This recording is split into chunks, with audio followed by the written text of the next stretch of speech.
ഈ American president Joe Biden ഈ Alexei നവൽനിയുടെ ഭാര്യയെ സന്ദർശിച്ചു സാൻ ഫ്രാൻസിസ്കോയിൽ വെച്ച്.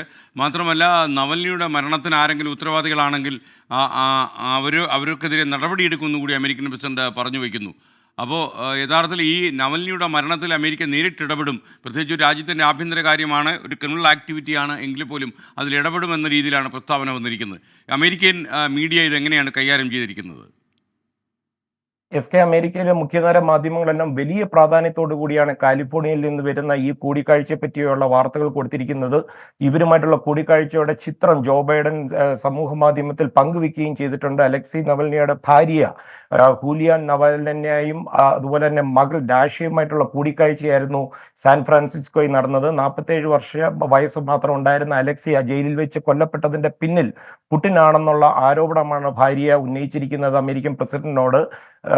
ഈ യുദ്ധം തുടരും അല്ലെന്നുണ്ടെങ്കിൽ റഷ്യയിലെ ജനാധിപത്യത്തിനും അല്ലെങ്കിൽ സ്വതന്ത്ര ജീവിതത്തിനും വേണ്ടി അദ്ദേഹം തുടങ്ങി വെച്ചതെല്ലാം ഭാര്യ തുടരുമെന്ന് ബൈഡൻ പറയുകയും ചെയ്തിട്ടുണ്ട്.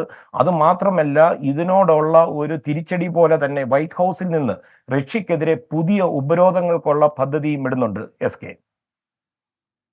Okay, thank you Madhu Kottarakkara.